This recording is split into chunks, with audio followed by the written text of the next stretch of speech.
You're listening to Campus Killings, brought to you by AbJack Entertainment. Be sure to check out some of the other great true crime podcasts from this network, including The Murder in My Family, Missing Persons, DNA ID, Scene of the Crime, Zodiac Speaking, Beyond Bizarre True Crime, Below the Surface, and Killer Communications.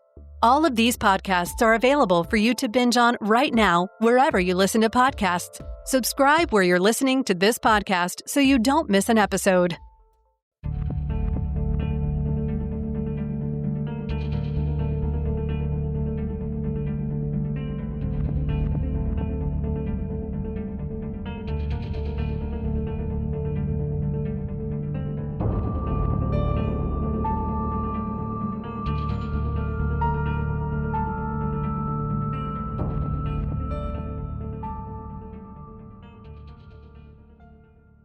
Welcome to our final episode of Season 4, where we'll finish our coverage of the Kent State shootings of 1970.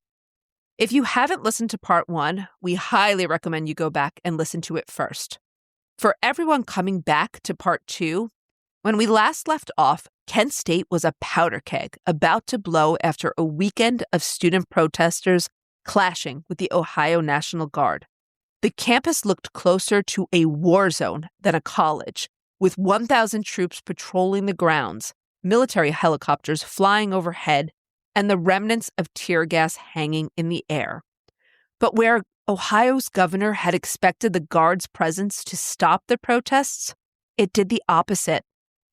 By Sunday night of May 3rd, 1970, Kent State students were angrier than ever and were campaigning for the removal of the Guard from their campus. Flyers had appeared all over the school advertising a large protest for Monday at noon. It was to take place on the Commons, a large grassy knoll behind two of Kent's main buildings, Taylor Hall and Prentice Hall. The sloping hill was a great place for students to spread blankets on sunny days and have picnics or sunbathe.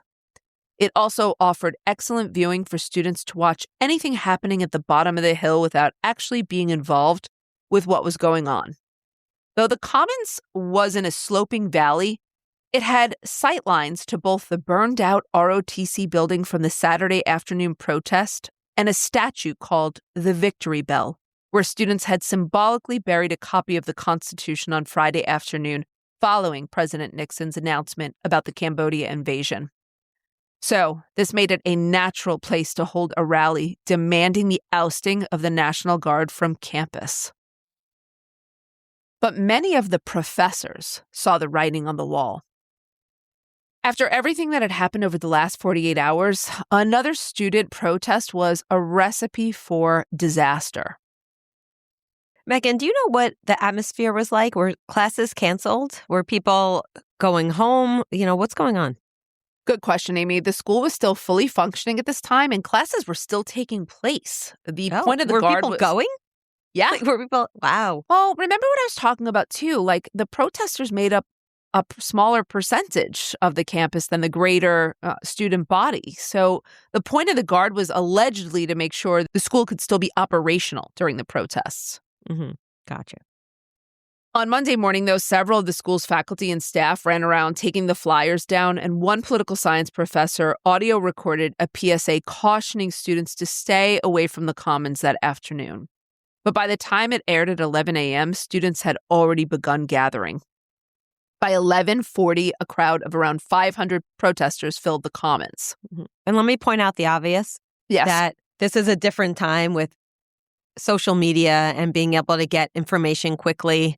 So people probably, weren't even, I don't even know if they would have listened to the warning, but they certainly, most of them did not even see the warning, I'm sure. Yeah, no, I don't think most of them had seen the warning. With 500 protesters, most eyewitness accounts from the day said the atmosphere wasn't tense at all. Some described it like a beach party where students milled around in the sunshine, laughing and joking.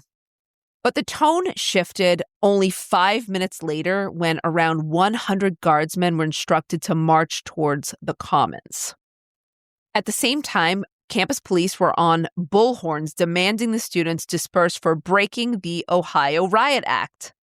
As a reminder, the Ohio governor ruled that groups of 3 or more students together was considered unlawful assembly under this act. This was ignored, so several guard troops were deployed in jeeps. A few eyewitnesses remembered the troops reading the Ohio Riot Act over bullhorns, along with statements about martial law. As you can imagine, instead of compliance, demands to disperse were met the same way they had been over the previous 2 days, with students taunting the guard, shouting anti-war chants, flipping the middle finger, and throwing rocks. At 11:58, the guard regrouped at the burned-out shell of the ROTC building, where their commander ordered 100 of them to form a line and put gas masks on. Using grenade launchers, they fired 2 volleys of tear gas canisters into the crowd before marching up the hill.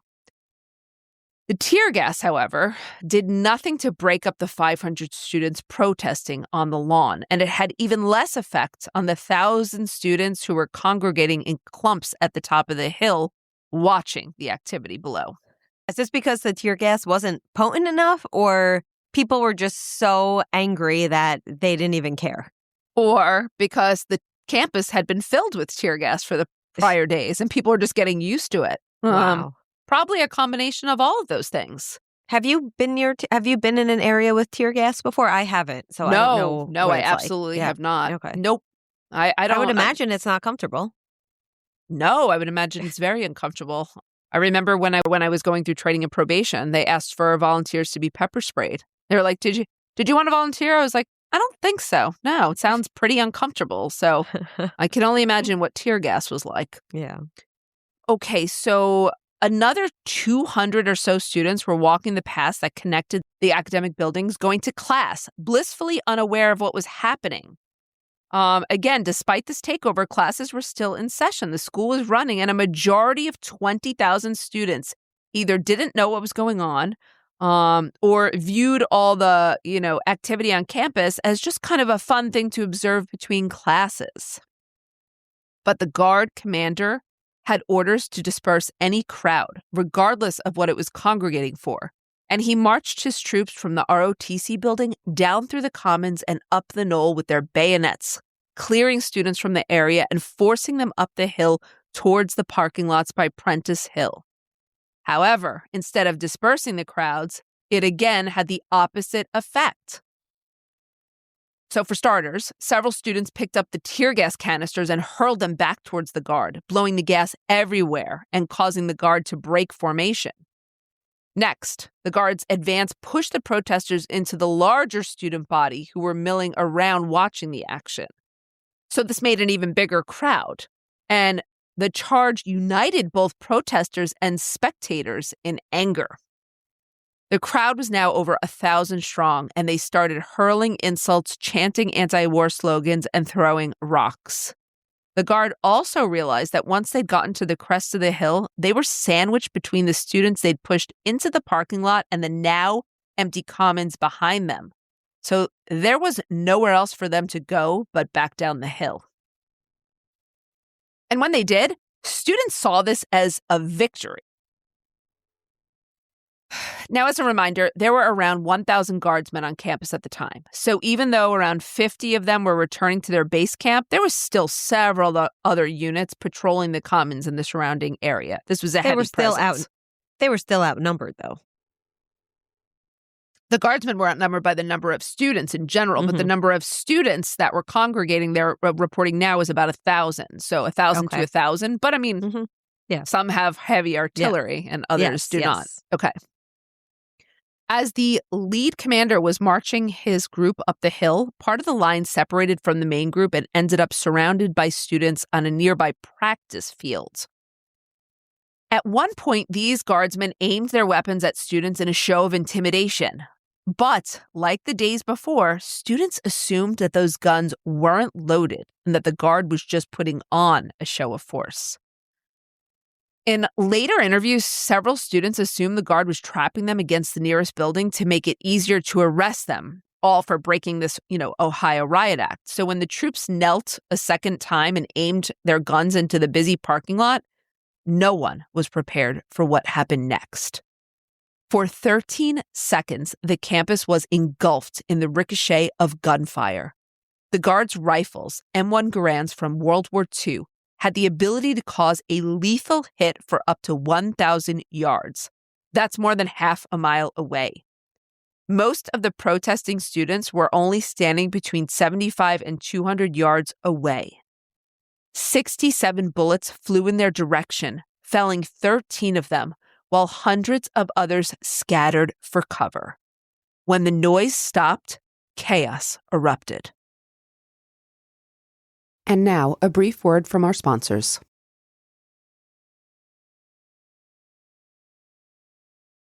As the realization set in that the guards' weapons contained actual bullets, hundreds of students fled the area. Others rushed to the prone victims, shouting for paramedics, but the school was so big that many of the students who hadn't been near enough to see the guardsmen thought someone had set off a bunch of firecrackers. However, as students wandered over to Taylor Hall to see what the noise was, they caught sight of blood and prone bodies. In later interviews, one spectator remembered that a lot of students fainted upon seeing the carnage, and it was difficult to tell who'd actually been shot and who had just passed out. Only minutes later, ambulances barreled onto the campus. They retrieved the 13 wounded students and rushed them to the nearest hospital, but 4 of them would die of their wounds. Meghan, I'm assuming you'll talk about who these students were so we can get to know a little bit about the victims. Absolutely. The first, Jeffrey Miller, had been shot in Prentice Hall parking lot. The bullet hit him in the mouth, and he was dead instantly. He was the closest to the guard at around 95 yards. The 21-year-old had transferred to Kent from Michigan State only 4 months earlier. He'd been very active in anti-war ideology since high school, and in his 3 years at Michigan State, he'd actively protested the Vietnam War. While not an official organizer of the Kent protests, Jeff was reportedly very involved in the weekend clashes, tossing tear gas back at the guards, taunting them with anti-war slogans, and according to an eyewitness from the day, the last thing Jeff did was throw a rock towards the guard. Witnesses would later claim it was eerie that one of the most vocal protesters died from a bullet to his mouth. The second victim was 19-year-old Allison Krause. As a member of Kent's Honors College, Allison was good friends with Jeff and was also an active member in the anti-war demonstrations. She was photographed months earlier smiling as she held a banner in an anti-war parade. She was shot through her upper arm and the bullet shattered her lung. Like Jeff, she was dead before help arrived. The third victim was 19-year-old William Schroeder. Unlike Jeff and Allison, he wasn't actively participating in the protesting. He'd simply wandered over to Taylor Hall after class to see what all the fuss was about. Ironically, he was a member of Kent's ROTC program. The protesters had burned his building down on Saturday. He'd actually been walking away from the protest when the guard opened fire.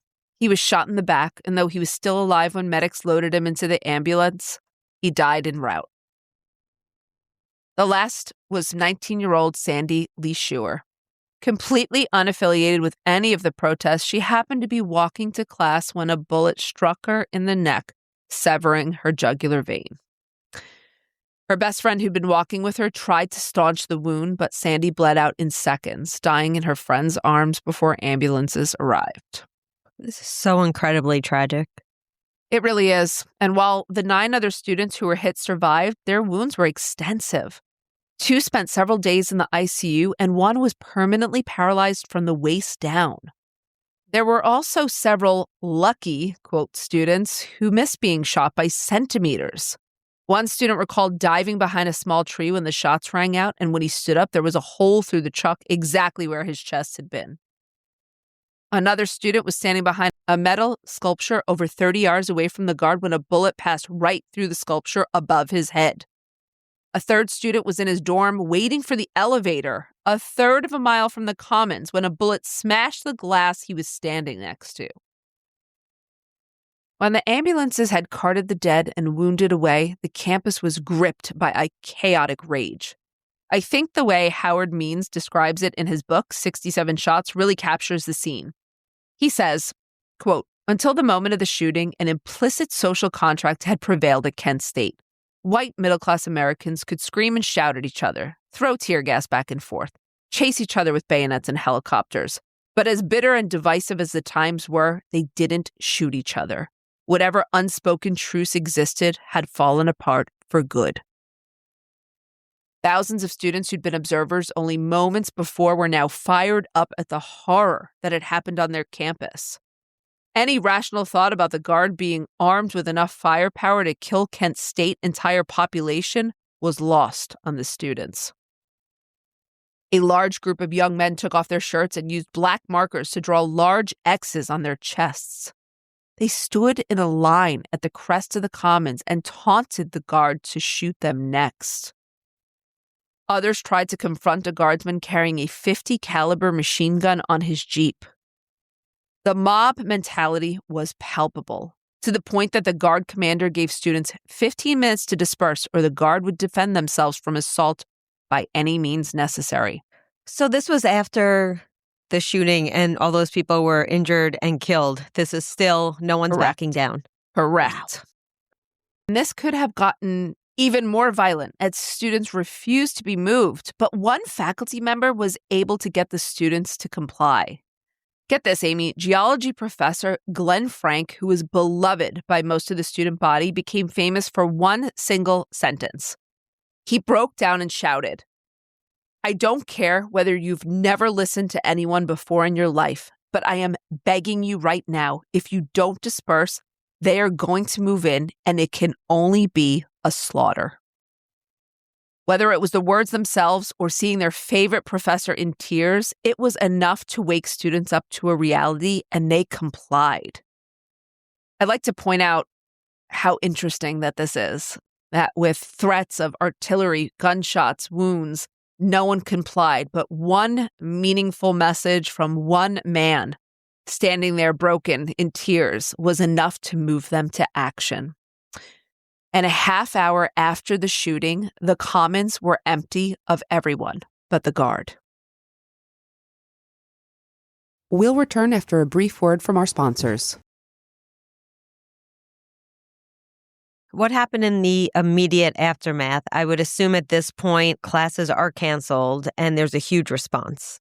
Absolutely. Kent State's president shut the university down following the shooting, which meant students were sent home until further notice.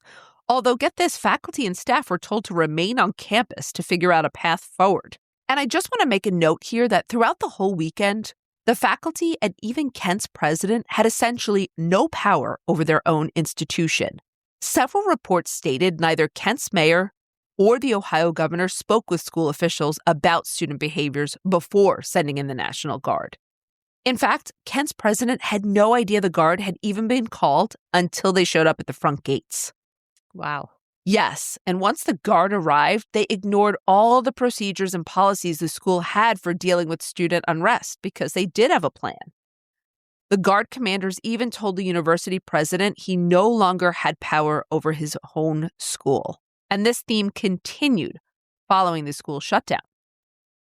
The president's decision to send only the students home was immediately overruled by the Portage County Court of Common Pleas, who issued an injunction that suspended the university's total operation and banned anyone from entering the grounds, effective immediately.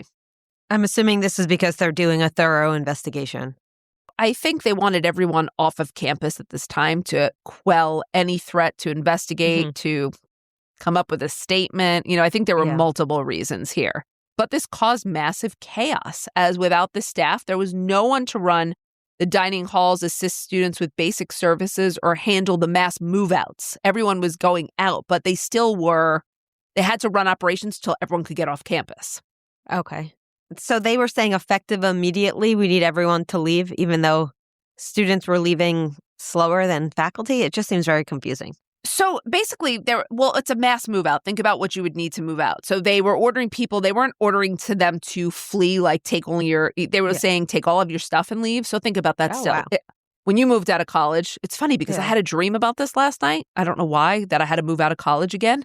And I had too large a sofa to take. But remember how many hours it takes to pack up, get your stuff, get in the car. There's still some small needs. What if someone's sick? What if they need food? So basically move outs were happening quickly, but You still Yeah. need a day to move out, basically. Yeah.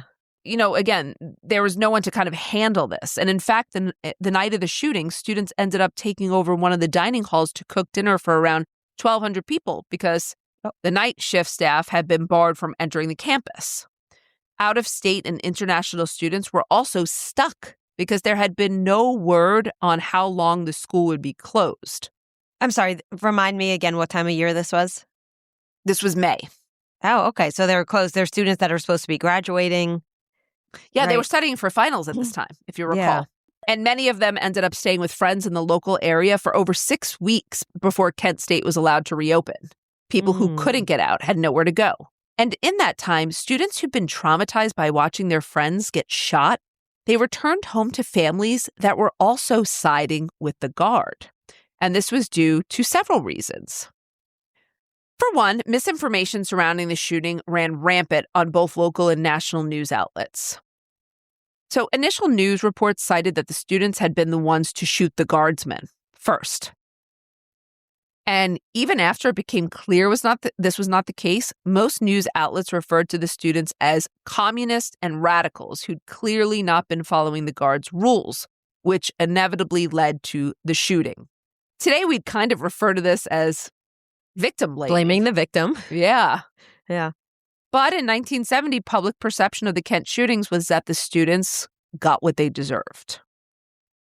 In one particular instance, when freshman Laura Davis got home the day following the shooting, her father greeted her by saying they should have shot all of them. He had no idea that his daughter was one of the protesters. Other students later recalled hearing they should have killed more of you from family, neighbors, and even random people at the grocery store for months following the shooting. Even the victims' families received visceral hate messages. William Schroeder's father received an anonymous letter in the mail stating, quote, "There's nothing better than a dead, destructive, riot-making communist, and that's what your son was. Be thankful he is gone." The cruelty, the absolute cruelty and horror of that. And these were not just anecdotal experiences. A Gallup poll taken a week after the shooting showed that 58% of Americans blamed the students for what happened. But while a generation of parents were blaming their own children, the Kent State shootings launched a massive response at other universities across the U.S. In the week following the shooting, over 4 million college students struck in solidarity with Kent State, and around 100,000 people violently demonstrated in D.C. to protest the student killings.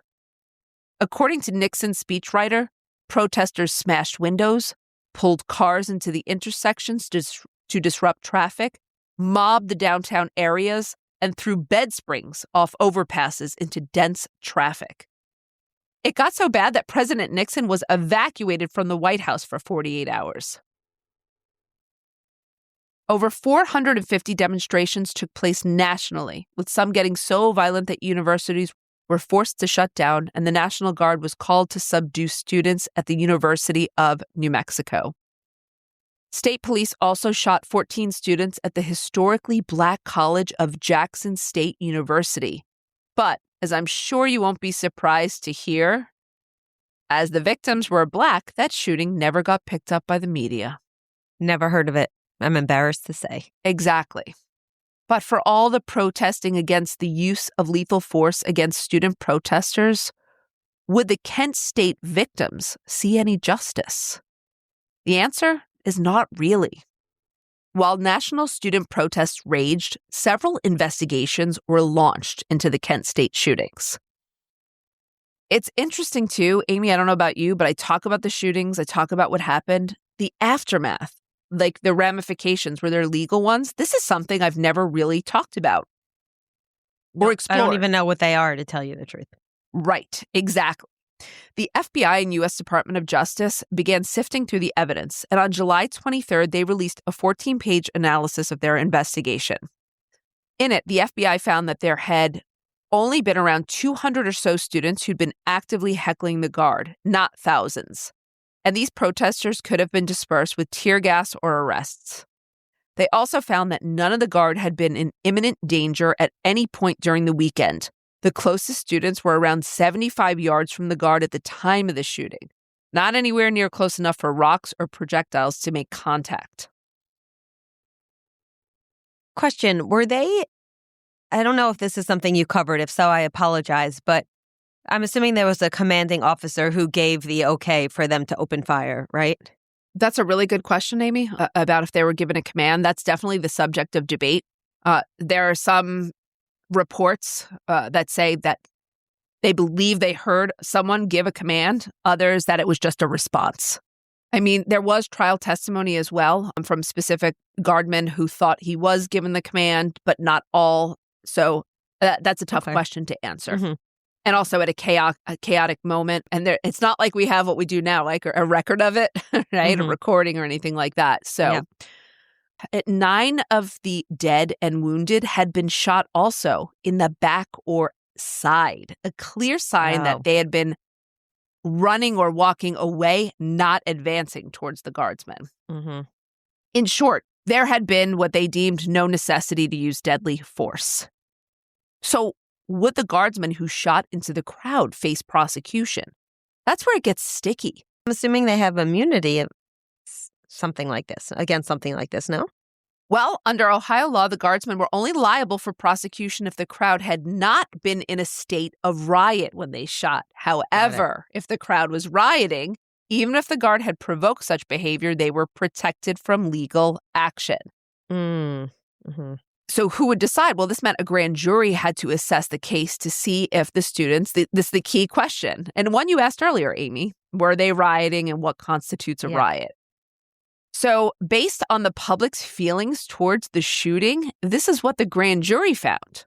They indicted 24 students, 2 of whom had been wounded in the shooting, and 1 professor on riot charges. Wow. The grand jury believed that the guard had fired in self-defense, and the guard wouldn't have even been on campus had the university administration not indulged the students and permitted these demonstrations. The grand jury stated, quote, "Those who were present as cheerleaders and onlookers, while not liable for criminal acts, must morally assume a part of responsibility for what occurred." Wow. And things got even more complicated from here. A U.S. District Court judge ordered the grand jury's report thrown out due to its causing prejudice for any juries who would take the riot cases. But this did not get the 25 indicted members out of the hot seats, and trials against them began in November of 1970. Most of the charges ended up being dismissed. Only 3 out of the 25 actually went to trial and received punishments. And 2 of these were probation, and 1 served a 6-month sentence in jail for interfering with firefighters. In the end, the was it a riot or wasn't it didn't really get anywhere legally, even after the trials. And this was due to the he said, she said nature of eyewitness testimony. Clearly, there wasn't body cams, there wasn't surveillance, there wasn't phones to capture all of this. And obviously, as you can imagine, students all claimed no one was rioting, that it was peaceful. But the National Guard's men claimed that they were being advanced upon by students who were armed. And they thought that they also heard sounds of gunshots emanating from one of the buildings. This is one of these interesting things because of the speculation about gunshots. So a lot of guard testimony talks about they thought they heard gunshots. And they had been given intel that some of the students were armed. So whether or not they just believed that or in the chaos, something might have sounded like a pop was misconstrued. Sometimes doors, like Taylor doors of the Taylor Hall, were slammed so loudly it could sound like that. Again, we can't be sure. Also, I have 2 quick things. Number 1, there could also be, other loud noises. I mean, everyone was incited and people could have been throwing things. And also, it's a little bit subjective how much people felt that their life was endangered. Right. So it's hard for us to know if the use of force was a result of someone feeling like they were in imminent danger. Correct. Good point. Thank you. And now, a brief word from our sponsors. When the case went to the federal level, a new grand jury was appointed to look at it. They met in Cleveland in December of 1973, and when the guardsmen refused to testify, the prosecution was able to provide evidence based on previous statements they'd made to the FBI and internal investigations, along with photographs taken at the shooting. And this evidence showed that the guardsmen were not in any danger, they felt. Students were at least 75 to 80 yards away. That's 3/4 of a football field's distance, in case people don't know yards. And it was enough for the federal grand jury, they felt, to indict 8 guardsmen on violating the civil rights of the dead and the wounded students. They went to trial in October of 1974, but despite over 30 witnesses, 130 exhibits, and taking the jurors to Kent State to tour the scene, a district court judge ruled that the government had failed to prove that the guardsmen had deprived the dead and the wounded of their civil rights. The case was thrown out and the guardsmen were acquitted of all charges. Meghan, I would imagine that this acquittal caused people to be angered all over again. Unsurprisingly, what justice the victims couldn't find in the criminal courts and their angry families, they sought civilly instead. Mm-hmm. Allison Krause's father, Arthur, filed 2 civil suits just a month after his daughter bled out in Prentice Hall's parking lot. The first was a $2 million suit against the state of Ohio, and the second was a $6 million federal suit against Ohio's governor, the National Guard's adjutant general, and the Guard's mission commander. This emboldened the other victims' families to file similar suits, but none of them gained any traction because of the 11th Amendment. The governor and the Guard leadership were working in official capacities as agents of the state and therefore fell under the doctrine of sovereign immunity, which meant they could not be sued. Meghan, it's similar to how, there's qualified and absolute immunity in the criminal justice system, with prosecutors often being protected, law enforcement officers. Yes. We've talked about that in a lot of episodes on women and crime. We have spoken about that a couple of times. Yes, that's correct. Good example. With the argument that the students' right to peaceful protest had been violated, the civil suit proceeded in May of 1975 under the title Krause v. Rhodes. The case consolidated all of Kent State's victim civil suits, where they sought a collective $46 million. However, after 33 hours of deliberation, the jury acquitted all of the defendants. But Arthur wasn't ready to give up. He appealed on the grounds of judicial misconduct, and he was granted a retrial in January of 1979, more than 8 years after the shootings.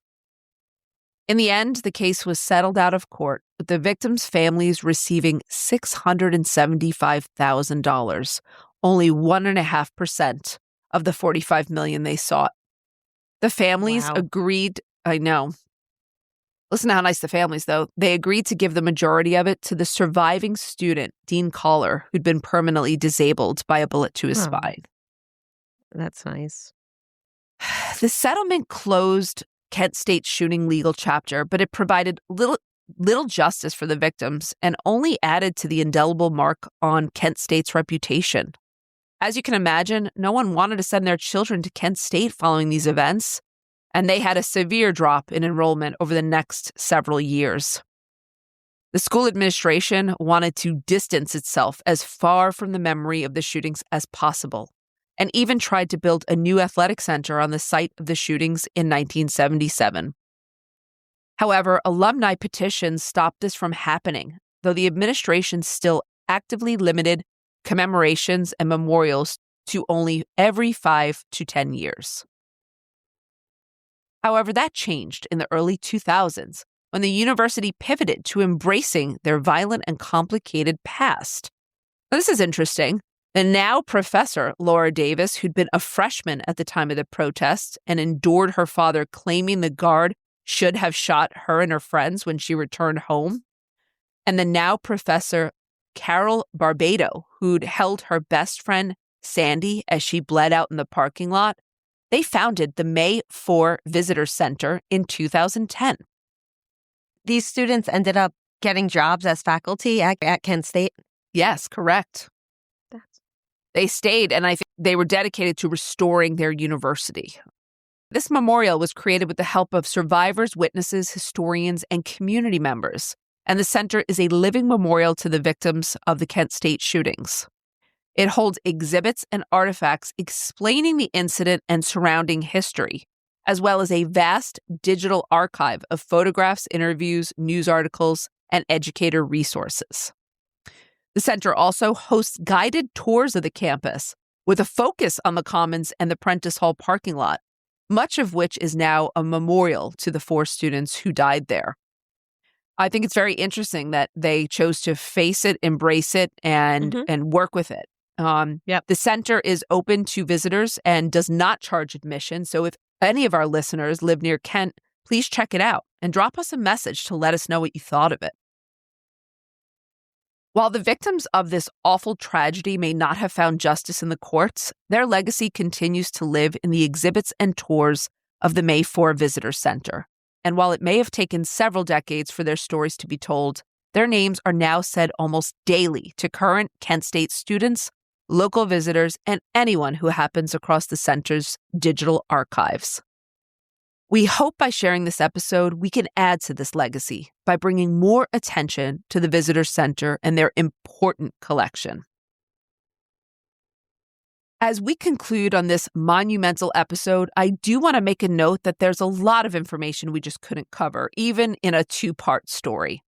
So if any of our listeners want to dive deeper into the Kent State shootings, I would highly recommend checking out the May 4 Visitor Center digital archives. They were immensely helpful for researching this episode, and they provide a ton of firsthand accounts and documentation. We'll have a link to the center in our show notes for anyone who'd like to check it out. I'd also like to recommend the book I noted in part 1, and that's 67 Shots, Kent State and the End of American Innocence by Howard Means, also in the show notes. Lastly, a big thank you to our listener, Lisa P., for suggesting this case. I learned so much preparing this episode, and we hope you did too. And a huge thank you to everyone who sent us cases, dropped us 5 stars, or sent us fan mail. We can't say enough about how appreciative we are that you all tune in every other Saturday. Wrapping up a season, but Amy, I think we also want to share that we'll be using our time this summer to break down more campus cases. When we return in September, we're going to have new content for you as well. So we're going to be going beyond our bi-weekly releases at your request. So stay tuned for what we're bringing you in September. We hope everyone enjoys the summer break. Come back and join us in September. Thanks so much for listening to Campus Killings. Before we go today, if you'd like to support Campus Killings, consider subscribing to the show with an AbJack Insider subscription through Apple Podcasts. Your subscription will get you VIP access to all the shows on the network that not only includes hundreds of episodes of ad-free listening, but also bonus content and early access to episodes. For only $4.99 a month or $49.99 a year, you'll unlock a variety of listener benefits, and you'll be supporting this show in the process. Head over to Apple Podcasts and search for either Campus Killings or AbJack, and you can start your subscription with a free trial. Your support is greatly appreciated. Campus Killings is hosted by Dr. Meghan Sachs and Dr. Amy Shlosberg, with research and writing by Abagail Belcastro. It's produced by Mike Morford of AbJack Entertainment. Be sure to follow Campus Killings on social media. You can find Campus Killings on Twitter with the handle @CampusKillings or on Facebook at facebook.com/CampusKillings. You can also visit the show's homepage at campuskillings.com. Be sure to tune in every other Saturday for new episodes of Campus Killings.